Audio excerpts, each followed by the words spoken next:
अस्सलाम वालेकुम नाजरीन, एक नए व्लॉग के साथ आपकी खिदमत में हाजिर है। नाजरीन, आज इमरान खान पाकिस्तान तहरीक इंसाफ के चेयरमैन के लिए सुप्रीम कोर्ट से दो बड़ी खबरें आई हैं और दोनों ही खबरें काफ़ी हौसलामंद हैं इमरान खान साहब के लिए।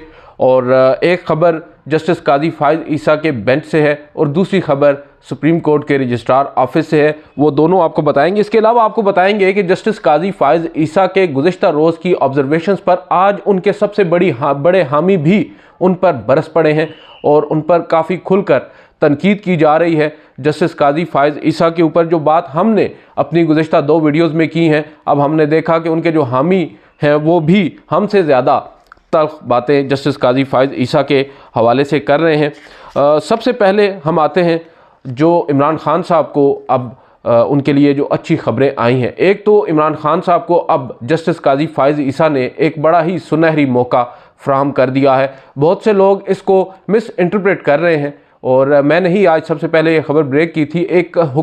एक हुक्मनामा, एक रिटन ऑर्डर जस्टिस काजी फाइज ईसा की सरबराही में 5 रुकनी लार्जर बेंच ने आज जारी किया है और वो हुक्मनामा है 31 अक्टूबर की उस समात का जो नैब तरमीम को कलअदम करार देने के फैसले के ख़िलाफ़ अपीलों पर समात का है। और अदालत ने आज वो हुक्मनामा जारी किया है जिसमें मोस्टली तो बातें वही हैं जो कमरा अदालत के अंदर डिक्टेट कर दी गई थी, मगर एक बात बड़ी अहम है जो आखिरी सत्र में तहरीर की गई है, दर्ज की गई है। और वो बात ये है कि अब इमरान खान साहब, क्योंकि इस केस के अंदर अगर आपको पहले थोड़ा सा बैकग्राउंड बता दूं कि इमरान खान की इस केस में क्या रेलेवेंस है। सबसे पहले आपको मालूम होगा कि इमरान खान साहब ही वो शख्स हैं, वो पार्लियामेंटेरियन हैं जिन्होंने सुप्रीम कोर्ट के अंदर उन नैब तरमीम को चैलेंज किया था जो उस वक्त की PDM हुकूमत ने ख़ुद को अपरेंटली रिलीफ देने के लिए, ख़ुद के केसेस ख़त्म करने के लिए की थी। और उन तरमीम को इमरान खान साहब ने बवसातत ख्वाजा हारिस सीनियर एडवोकेट के सुप्रीम कोर्ट में चैलेंज किया था। 55 समातें हुई थी। चीफ जस्टिस उमर अता बंदयाल की सरबराही में 3 रुकनी बेंच ने इस केस को सुना और 2-1 से फैसला सुना दिया और तरमीम को कलअदम करार दे दिया। यह था उसका एक स्लाइड सा बैकग्राउंड। अब हुआ ये कि वफाकी हुकूमत ने उस फैसले के ख़िलाफ़ अब अपील दायर की और वो अपील जो है 5 रुकनी लार्जर बेंच सुन रहा है चीफ जस्टिस काजी फाइज ईसा की सरबराही में।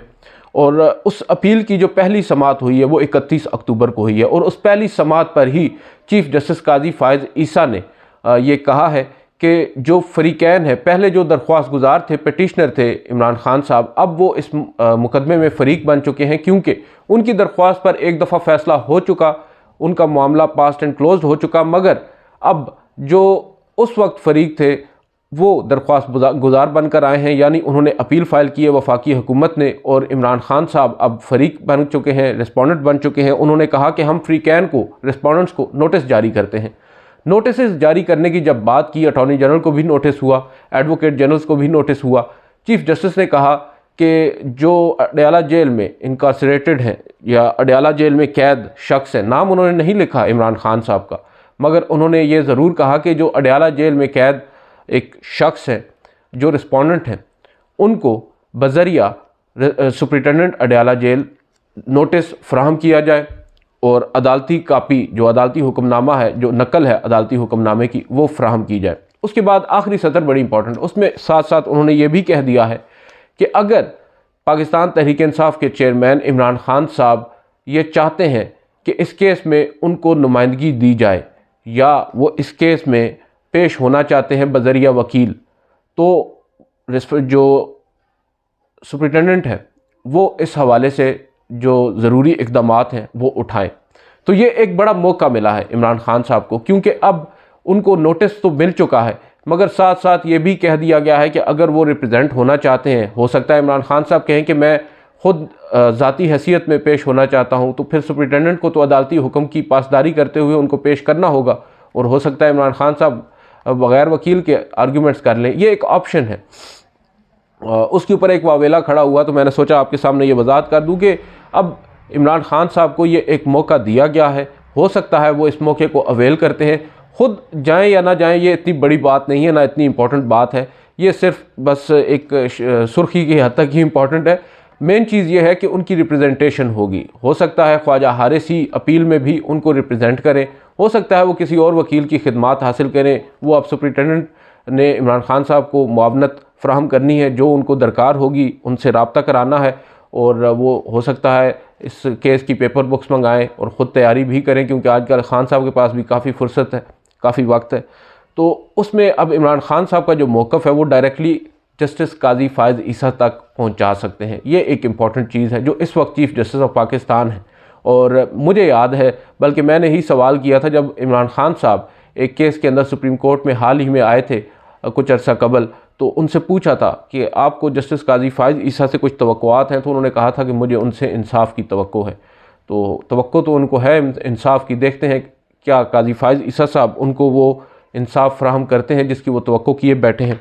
इसके अलावा जो दूसरी खबर है इमरान खान साहब के ही हवाले से, और ये बड़ी मुस्बत खबर है कि उनकी जो अपील थी साइफ़र केस में, जो इमरान खान साहब ने अपील दायर की है ज़मानत की, उन्होंने जो दरख्वास्त दायर की है एक्चुअल इस्लामाबाद हाई कोर्ट के फ़ैसले के बाद, उस दरख्वास्त पर बताया यह जा रहा है कि नंबर लगा दिया गया है। उस पर रजिस्ट्रार ऑफिस ने कोई एतराज़ आयद नहीं किया और उस पर अब नंबर लग चुका है। और ये भी इम्कान ज़ाहिर किया जा रहा है, क्योंकि ये ज़मानत का मामला है और चीफ़ जस्टिस ये कह चुके हैं, वाज़े कर चुके हैं चीफ़ जस्टिस काजी फ़ायज़ ईसा के जो ज़मानत के केसेस हैं वो प्रायोरिटी पर सुने जाएंगे। तो मुमकिन यही है कि आइंदा हफ्ते इस केस को समाअत के लिए मुकर्रर कर दिया जाए। अब ये एक बड़ी डेवलपमेंट होगी अगर इमरान खान साहब को सुप्रीम कोर्ट ऑफ पाकिस्तान से रिलीफ मिलता है, यानी उनको ज़मानत मिलती है इस एक मुकदमे में जो साइफ़र वाला मुकदमा है जो खसूसी अदालत में चल रहा है। क्योंकि इस वक्त जो सबसे बड़ा केस है या जो गले की हड्डी है इमरान खान साहब की, वो यही एक केस है।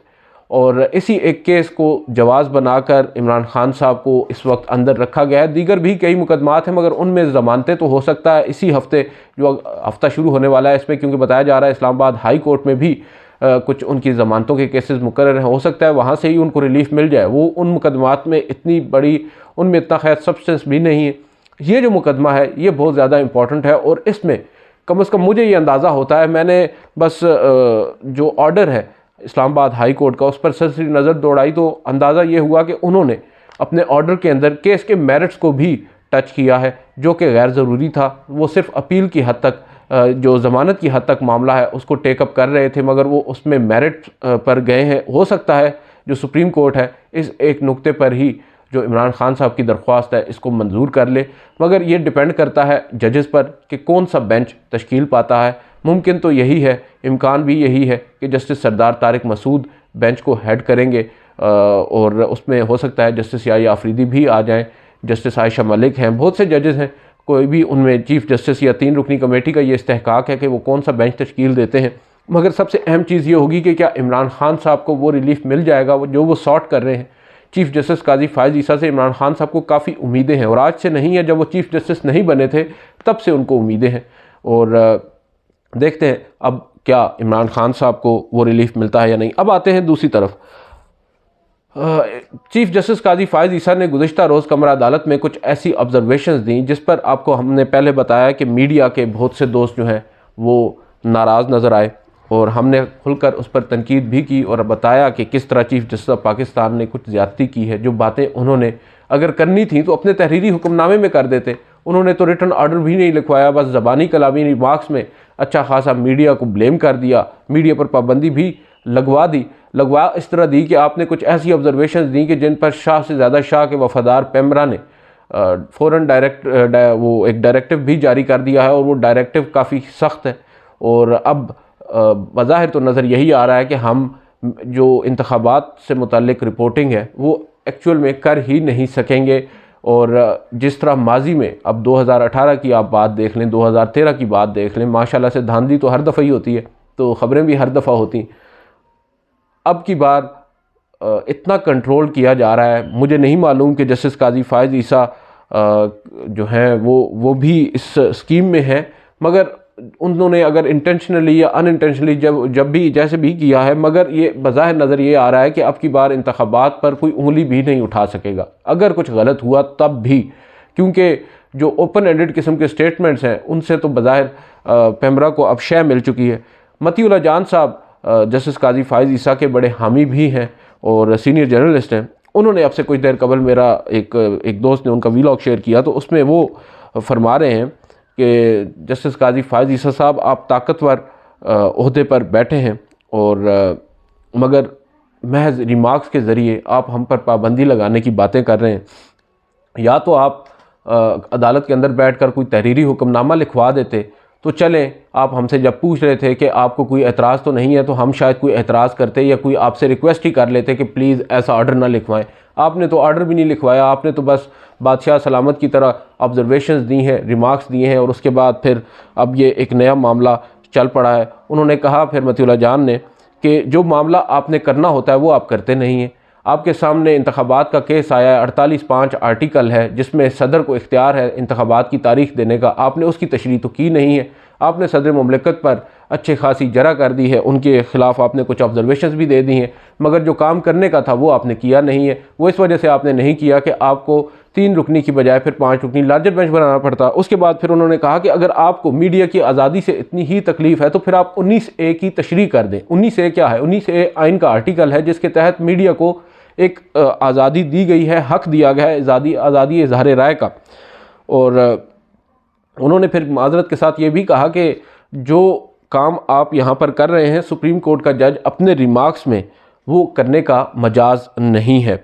और फिर उन्होंने 2018 का हवाला दिया कि 2018 के जब इंतखाबात हो रहे थे कि उस वक्त सुप्रीम कोर्ट कहाँ थी। अब 2023 के इंतखाबात हैं, तो अगर हम उन पर कुछ खदशात का इजहार करते हैं जो जायज़ खदशात हैं, तो फिर आप उस पर भी रोक लगा रहे हैं। तो काफ़ी ज़्यादा तनकीद की जा रही है चीफ़ जस्टिस काजी फ़ाइज़ ईसा पर, और बज़ाहिर नज़र यही आ रहा है कि चीफ़ जस्टिस ने भी एक कदम बढ़कर जो ऑब्जर्वेशंस दी हैं जो बिल्कुल ही गैर ज़रूरी थी, बनती नहीं थी। या तो आपके सामने कोई ऐसी चीज़ हो, बहुत से ऐसे अनासर होते हैं जो हमेशा से नेगेटिव पॉइंट ऑफ व्यू लेकर चलते हैं, या फिर किसी की ईमा पर, किसी इस्टेब्लिशमेंट की या किसी ताकतवर शख्सियत की ईमा पर जो इंतखाबात का अमल है उसको मुतनाज़ा करने की कोशिश करते हैं। बहुत से ऐसे लोग होते हैं और मीडिया से भी होते हैं, मगर वो चंद होते हैं। आपने एक ओवरऑल एक बयान दाग दिया और ये कह दिया कि जो मीडिया है वो ये काम ना करे। उससे अब तासुर यही मिलता है कि शायद अब की बार इंतखाबात का जो मामला है उसमें फिर कोई बात नहीं हो सकेगी और कोई भी शख्स फिर अपनी मर्ज़ी से जो रिपोर्टिंग है वो नहीं कर सकेगा। जो गुज़िश्ता मैंने एक वीडियो की थी उसमें मुझसे एक दो दोस्तों ने ये बात कही कि मैंने वो उस पॉइंट के ऊपर ज़्यादा डिटेल में नहीं बात की जो चीफ़ जस्टिस ऑफ पाकिस्तान ने हम कमरा अदालत में मौजूद सहाफ़ियों से एक बात कही थी। बहुत से लोगों ने शायद उसको मिस कर दिया, मैंने अपनी डायरी पर उसको नोट कर लिया था।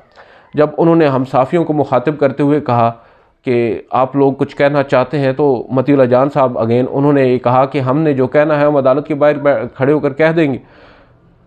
फिर साथ ही उन्होंने अपना जुमला मुकम्मल करते हुए चीफ़ जस्टिस काजी फ़ाइज़ ईसा ने कहा कि या फिर आप ये कहते हैं कि हमारा हक़ है झूठ बोलना। ये एक्चुअल जुमला था, मेरे पास उस वक्त ये जुमला मेरे जहन में आ नहीं रहा था, नोट्स थे नहीं मेरे पास, तो मैं आपके साथ वो शेयर नहीं कर सका। ये जो जुमला है ये इसमें एक टॉन्ट है, इसमें एक तंज़ है जो एक चीफ़ जस्टिस के ओहदे पर बैठे शख्स को देना जेब नहीं देता। उस मीडिया को, जो मीडिया जब उनके ख़िलाफ़ एक रियासत खड़ी हो गई थी चीफ़ जस्टिस काजी फ़ाइज़ ईसा के ख़िलाफ़, जब एक रेफरेंस फ़ाइल किया गया था और ये कमरा अदालत में बैठे तमाम सहाफ़ी इंक्लूडिंग भी हम सब ने जस्टिस काजी फ़ाइज़ ईसा के हक़ में आवाज़ उठाई थी, और जिन्होंने उनके ख़िलाफ़ रेफरेंस दायर किया था हमने उन पर तनकीद की थी, मज़म्मत की थी, क्योंकि हमें नज़र आ रहा था कि एक चीज़ गलत हो रही है। और उस चीज़ की ये जो रेफरेंस है इसका जवाज़ हम सबको मालूम था, एक बच्चे को मालूम था कि इसका जवाज़ फैज़ाबाद धरना केस के में दी गई कुछ ऑब्जर्वेशंस हैं। और बहरहाल वो एक अलग बात है, हम कोई एहसान नहीं जता रहे, मगर बात यह है कि यही मीडिया है। जब आप चीफ़ जस्टिस नहीं होते, आप इस मीडिया की आपको ख्याल भी होता है, आप मीडिया की पिटिशंस को आउट ऑफ द वे जाकर टेकअप भी कर लेते हैं। मुझे आज भी याद है हमारे सीनियर हैं अब्दुल क़य्यूम सिद्दीकी साहब, उन्होंने अपने लाहौर के कुछ सीनियर जर्नलिस्ट के साथ मिलकर एक पिटिशन आपकी कोर्ट के अंदर डायरेक्टली आकर फ़ाइल की और आपने उसको एक्सेप्ट कर लिया और साथ ये हिदायत कर दी कि इसको हमारे सामने ही मुकर्रर किया जाए। मीडिया की आज़ादी एक बहुत बड़ा मसला है, बेशक मीडिया की आज़ादी उस वक्त भी बहुत बड़ा मसला थी, मीडिया की आज़ादी आज भी बहुत बड़ा मसला है। उस वक्त आपने आउट ऑफ द वे जाकर एक जो तरीका रूल्स के ख़िलाफ़ है, आपने एक पिटीशन को ना कि वो ब्रांच में उसको दाखिल किया जाता, डायरेक्टली एक पिटिशनर ने आपके सामने आकर रख दी, आपने उस पिटीशन के ऊपर एक मुख्तसर हुक्मनामा भी लिखवा दिया और फिर साथ ऑफिस को ये भी डायरेक्ट कर दिया कि ये पिटीशन मेरे सामने मुकर्रर की जाए, जो आपका इख्तियार भी नहीं है, ये इख्तियार भी चीफ़ जस्टिस ऑफ पाकिस्तान का था।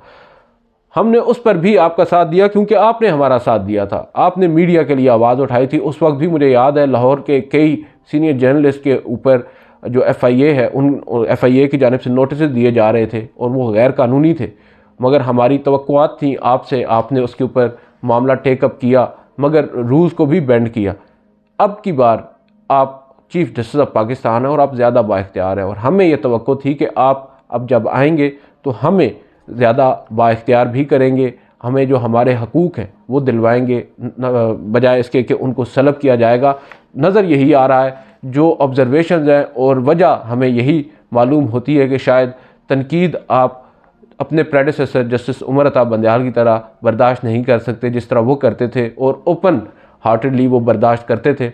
और जब हमारा उनसे आमना सामना होता था तब भी वो हमें कम से कम ताने नहीं मारते थे। और ये काम हम एक्सपेक्ट कर रहे हैं चीफ जस्टिस काजी फायज़ ईसा से। हो सकता है जो रिटन ऑर्डर है उसमें कुछ एलैबोरेशंस आ जाए, उसमें कुछ वजाहत आ जाए जो गुज़िश्ता रोज़ उन्होंने ऑब्जर्वेशन दी थी। बहरहाल इस पर ज़्यादा बात नहीं करते। मेन चीज़ यही है कि इमरान खान साहब को अब बज़ाहिर रिलीफ मिलता नज़र आ रहा है सुप्रीम कोर्ट ऑफ पाकिस्तान से, जो कि एक अच्छी खबर है। और अच्छी खबर से ज़्यादा ये एक बेसिकली एक उम्मीद है बहुत से लोगों को कि जो केस है इमरान खान साहब के ख़िलाफ़ वो भी ऐसा ही केस है जैसे माजी में पॉलिटिकली मोटिवेटेड केसेस मुख्तलिफ़ शख्सियात के ख़िलाफ़ दर्ज किए जाते हैं। तो मुमकिन यही है कि सुप्रीम कोर्ट ऑफ पाकिस्तान हो सकता है ऑब्जर्वेशंस में अपना गम व गुस्सा इमरान खान पर निकाल भी ले, मगर इवेंचुअली उनको रिलीफ मिल जाए। ये मुमकिन है क्योंकि ज़मानत का केस है और ज़मानत में हमेशा जो सुप्रीम कोर्ट होती है वो लीनियंट होती है। और दूसरी जानिब जो उनको नोटिस नैब केस में किया है वो एक बड़ी डेवलपमेंट है, मगर उसमें एक दूसरी चीज़ ये है जो हुक्मनामा जारी किया गया है उसमें यह भी कह दिया गया है, ये खैर उस रोज़ कमरा अदालत में भी कह दिया गया था कि अब इस मुकदमे की समाअत आइंदा तब ही होगी जब supreme court practice and procedure act का तफसीली फ़ैसला यानी डिटेल्ड रीजनिंग जारी कर दी जाएगी, यानी उस केस में अब काफ़ी वक्त लगेगा। मैं मादर चाहता हूँ, मैं अपनी इस वीडियो में बेसिकली टच करना चाह रहा था साबिक फ़ौजी आमर, फ़ौजी डिक्टेटर, साबिक सदर परवेज़ मुशर्रफ साहब के केस को, वो अब मैं नेक्स्ट वीडियो में कर लूँगा और उसमें काफ़ी डिटेल से आपको बताऊँगा कि जो परवेज़ मुशर्रफ साहब का केस है वो एक्चुअल में है क्या, और उसमें बड़े ही मज़े के इंकिशाफ़ात हुए हैं। कुछ मैंने अभी चीज़ें पढ़ी हैं और जो बेंच में शामिल जजेस साहिबान हैं उनकी भी एक हिस्ट्री है, और जिन जजेस साहिबान का ये ऑर्डर है जो सुप्रीम कोर्ट में चैलेंज है उनकी भी एक हिस्ट्री है। जस्टिस मज़हर अली अकबर नकवी यहाँ पर क्या करते हैं, और भी कुछ ऐसे मामलात हैं जिन पर आपके साथ डिटेल से गुफ्तगू करेंगे। इस वीडियो से इतना ही, इजाज़त दीजिए, अल्लाह हाफ़िज़।